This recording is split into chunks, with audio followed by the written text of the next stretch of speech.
हाय, मैं हूँ आरजे काव्य आपके साथ और मेरे साथ है पीएफसी एजुकेशन से गर्वित। गर्वित ने अभी 2 महीने में 2 पेपर क्रैक कर लिए हैं, वो भी अच्छे मार्क्स के साथ में। इवन इतनी पढ़ाई करने के बाद बैक टू बैक ये चेज करना, कॉन्फिडेंस था इतना कि कर लोगे? नहीं सर, पीएफसी एसीसीए के बारे में मैंने 11th से वैसे सोचना चालू किया था कि एसीसीए परस्यू करने का मेरे मामा को नॉलेज था उस चीज़ के बारे में। तो पीएफसी में आया था तो ये थॉट के साथ आया था कि एवरेज जो 2 साल का होता है तो उस हिसाब से मेरे को थोड़ा फास्टर पेस भी चाहिए था। तो मैंने ट्राई किया क्रैक करने का, 1 मंथ में एफए का पेपर क्लियर हो गया। फिर जो इनकी बेस्ट बात लगी कि जो प्री रिकॉर्डेड लेक्चर होते हैं, उनसे ही मैंने पढ़ के गुंजन मैम के लेक्चर से और मीनाक्षी मैम की हेल्प से एमए का पेपर भी क्लियर किया था।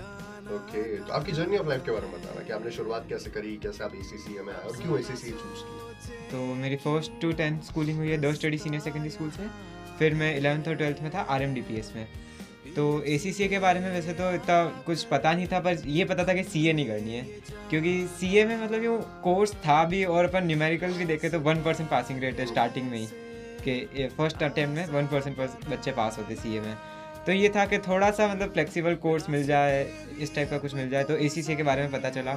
फिर 11th और 12th में मैंने फिक्स कर लिया बस एसीसीए आगे करूँगा। तो फिर मैंने ढूंढा कि बहुत सारे कि कहाँ कहाँ इसके इंस्टीट्यूट वगैरह, तो पता चला उदयपुर में one of the best institute है पीएफसी एजुकेशन करके।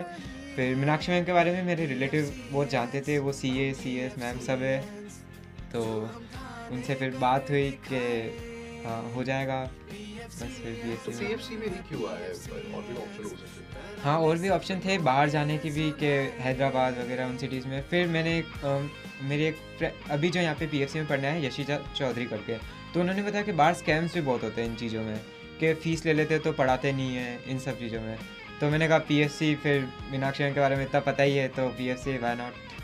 ओके, अच्छा, बाकी मेंबर्स को आप क्या कहना चाहेंगे जो पीएफसी जो या फिर एसीसी का यस opt कर सर, रहे हैं? बहुत ही एकदम ऑप्टिमिस्टिक एनवायरनमेंट जो है पीएफसी का, और सब सपोर्ट करते हैं। जो फ्रेंड सर्कल बन रहा है इतना अच्छा बन रहा है, और सबसे बढ़िया बात प्रैक्टिकल लर्निंग के, बुक्स नहीं है, डायरेक्ट लैपटॉप है, हमको डायरेक्ट मतलब वर्क पता चल रहा है कि एमएस एक्सेल में कैसे काम करते हैं, पीपीटी कैसे बनाते हैं, और इन सब चीज़ों से आपने पीएफसी में। पीएफसी में हाँ, आगे बेनिफिट मिलता है। ओके, क्या वहाँ पे सिर्फ और सिर्फ पढ़ाई होती है? क्योंकि एसीसी में प्रैक्टिकल और स्किल डेवलपमेंट का भी बहुत नहीं नहीं समय सर, होता मैं आया था तब से लगाकर अब तक मैंने कम से कम 7 से 8 इवेंट तो यहाँ पे देख लिए। अभी हुआ था young achievers award, young entrepreneur award, हर सैटरडे स्किल सेशन होता था जहाँ हमको हमारी पर्सनल पीपीटी बना के बिजनेस आइडियाज़ अपन एक्सप्लोर कर सकते हैं, नई प्रैक्टिकल लर्निंग। और ये बहुत अच्छा इन्वायरमेंट है। अबव स्टडीज़ इनमें बहुत सारी चीज़ें होती है। है। ये जी। So that's why you should go for the PFC, जहाँ पर सिर्फ और सिर्फ एकेडमिक्स ही नहीं